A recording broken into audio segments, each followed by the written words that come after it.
Welcome to the Balance Code Podcast, a place where you have permission to step outside the hamster wheel of day-to-day life and learn tools to create more balance. My name is Katie Russler. I'm a licensed therapist and burnout and hidden grief specialist. I support ambitious, goal-driven people who are ready to get off the one-way train to burnout and start to enjoy life to the fullest. Oh, and by the way, I'm an American living in Germany who's still learning the language, mom of 3 and an entrepreneur. Living my balance code is what keeps me able to work in incredible ways without burning out. Welcome back to the podcast.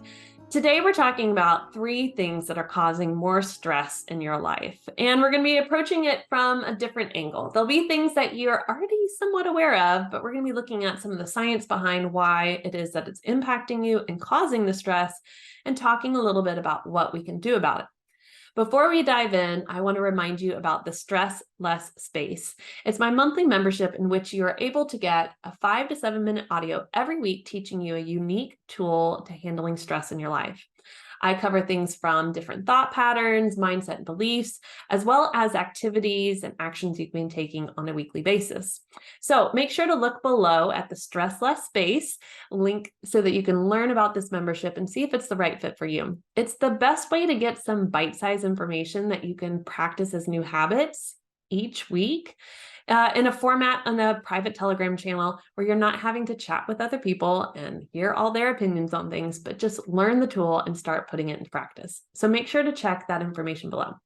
Okay, let's dive in. 3 things causing you more stress right now. So number 1 is sleep. And of course, you're like, well, of course, Katie, I struggle to get sleep, or I'm struggling to find the time to get enough sleep. But sleep is adding stress to our system. And what I mean by the sleep is the lack of sleep, not getting enough sleep. What happens is we have in our minds, okay, I'm going to go to bed at this particular time, and okay. And by the time we get there, we're enjoying doing something else, right? Whether we don't think we're really enjoying doing that work or that project, but it's got us going, a little bit of the addiction of the excitement of doing a project. Or we're watching something, or maybe we're chatting with somebody on the phone. We just don't want to get off. Whatever it might be, we're in this activity and we have a hard time stopping it. So then what happens is we go, okay, well, you know what? I'll just go to bed early tomorrow night. And tomorrow night never comes, right? There's always something that's stopping us from getting that good sleep. But we really have to take the initiative to be more proactive in getting good sleep. And here's why. When we are asleep, some essential things are happening to our brains. 1, we're finally integrating all of the things that we've taken in during the day. You probably notice your dreams have a lot of random things from the day or that week of what you watched, things somebody said, or things you actually saw or did. And it's just your brain compiling the information and deciding what to get rid of and what to keep and what we're going to do with it.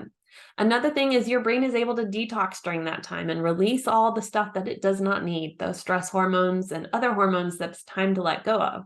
But if you are not allowing yourself to have the adequate amount of hours of sleep, which is around 7 hours, your brain doesn't get to get into that place. And so you are holding back from the things that you need to be able to clean your mind and adding to that fuzzy brain, the inability to think clear, and the stress that you're adding to your system. So we really do need sleep for those reasons. And there are a myriad more, but this episode is not just about sleep. Hopefully, one day soon, I will have one on that.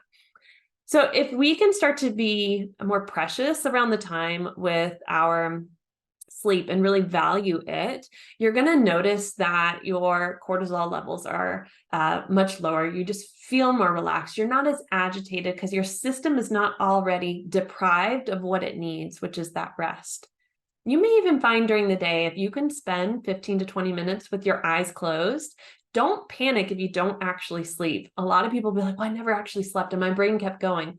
You closed your eyes and you stopped bringing in stimulus. Don't even listen to stuff if you can. If you don't add in the stimulus, then your brain is still, even though it's thinking about things, it is able to kind of in the background, relax a bit.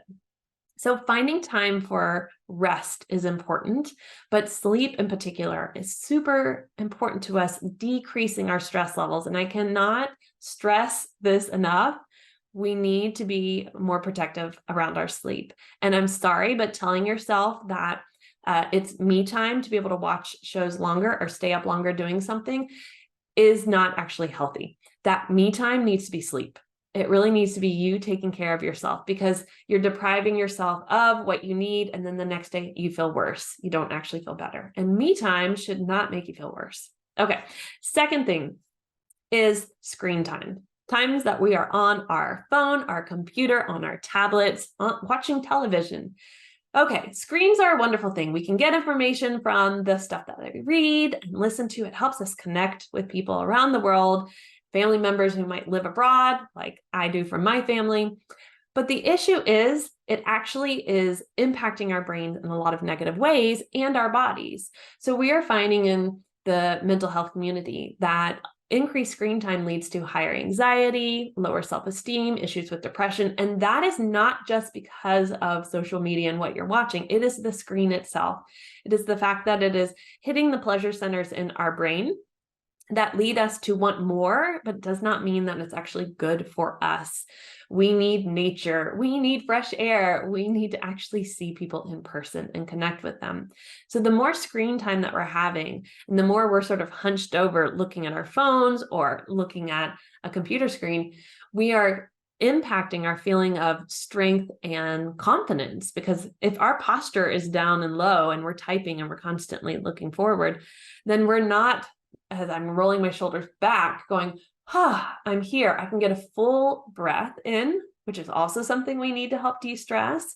And I feel confident because when I hold my head up higher, I automatically feel a sense of pride and good. And okay, I can do this. But when I'm constantly hunched, I'm adding stress physically to my system. My body's not able to hold the weight of my head the way it would normally do because it should be further back. And so all of a sudden, I'm feeling more stressed, agitated, even exhausted over time. So our screen time is adding to our stress. And you probably find the times where you unplug, step away for a weekend from social media, or turn off your phones at the end of the day so that's just you and a book, or you and your partner or family members, or playing a game or doing something, right? That you feel more relaxed. And that's because your brain is finally getting a break from all the stuff that's coming in when we are on our screens. Okay, the third thing is the lack of real and good connection. So what do I mean by this? Well, I referenced to it earlier. We actually need to have connection with real people. Now, this doesn't mean just any real people. So don't go out and find some community or group and you're like, okay, you're real people, so this must be good. No, it's actually real and good connection. People who can be authentic, people who actually listen to you when you talk versus just talk at you. It's kind of funny to listen in on conversations as a therapist because you sort of hear the dynamics back and forth, especially if it's maybe a couple at a coffee shop. Are they actually talking together? Or are they talking at each other? Are they actually listening to what the other person said? Are they off onto another topic? Because of social media, we tend to jump from topic to topic a lot faster than we ever did before. And we also struggle to actually talk to each other, to talk with each other. We tend to go on, well, I did this. Oh, I've done that before too. And here's what happened to me. Oh, well, I did this. And it's always kind of one-upping the other person's story. This is really aggravating because you never feel heard and you don't really feel a sense of real connection. Often you leave those meetings going, okay, well, why did I go meet with them? What was that for? So making sure that you're finding people in your life that you feel a sense of real connection with, that you feel listened to, and that you take the time to listen to as well. The ability to sense that they are actually paying attention to you, but also that they're really there. You could reach out your hand and touch them and go, hi. Our bodies, our physical bodies need that physical touch. We need the oxytocin release of a hug to know that we can trust that person, right? So we're being mindful of who we're actually hugging and who we're involving ourselves with. So things like this are important for us to pay attention to because the more we isolate ourselves and stay even in the online world, we are impacting our brain's ability to feel that trust hormone and that sense of connection. Now, for some of you might go, okay, well, I don't really have a lot of good people in my space right now that I actually want to see. And we all need to take times in our lives where we reevaluate who we've let into our circle, right? I really like to draw out a diagram with my clients, and I put in the center, it's kind of like a target. In the center, I write me, right? So that's for my client. And then I do a circle outside of that, a little bit bigger ring, and then a second one and a third. And I say, okay, you are that center. And in that first ring, or we call it ring number one, who are the people who you trust? Who are the closest people? The people that you will call upon when there's a crisis or when you just need somebody to talk to?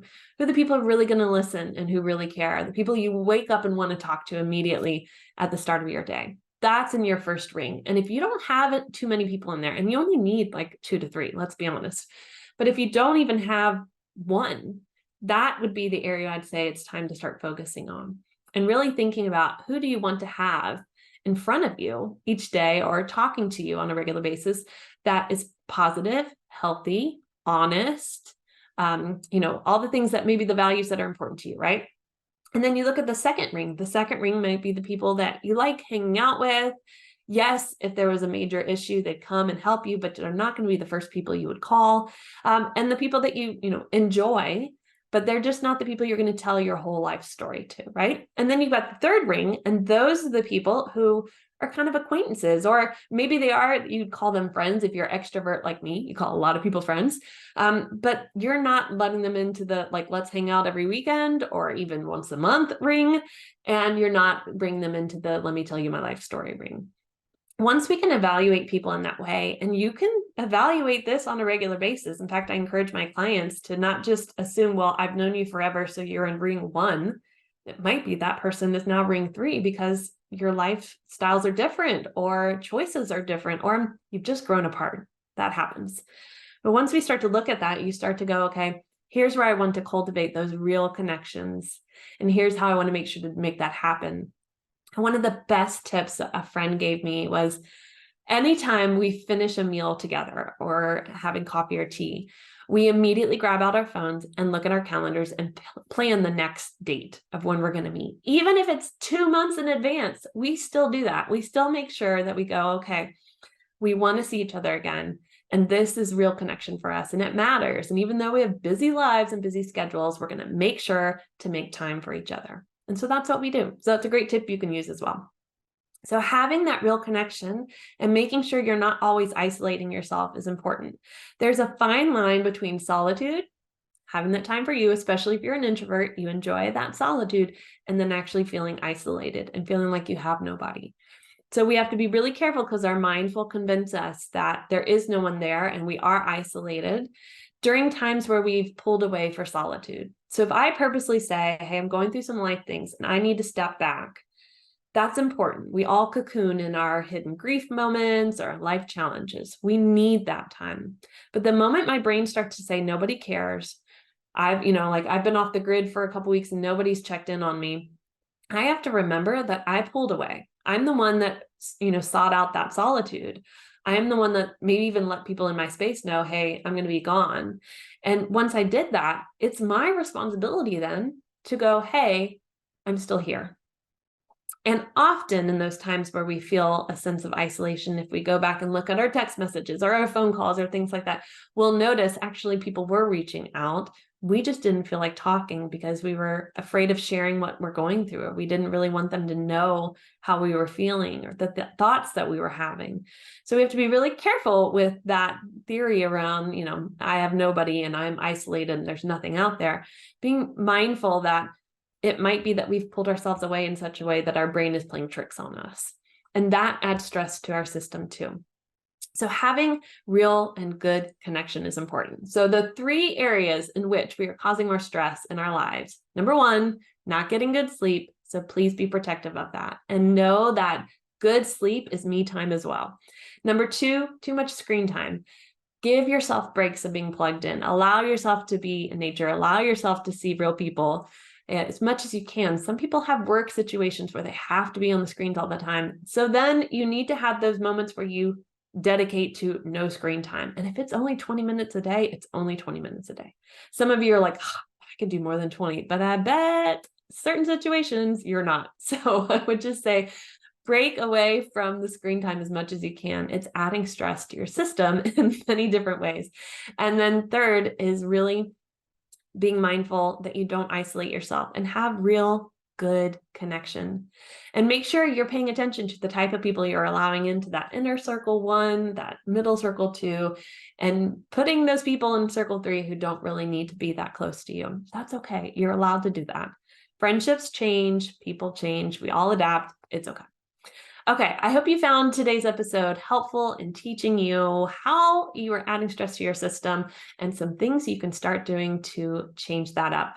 Make sure again to check out the link for the Stress Less Space if that sounds like something that would benefit you on your weekly goal of having less stress in your life. Very good. Here's to finding our balance code. I hope you enjoyed today's episode. If so, take a moment to leave a rating and a review. Interested in learning more about my work and the resources I have to support you in this season of your life? Check out the links in the show notes to connect and learn more. And as always, here's to finding our balance code.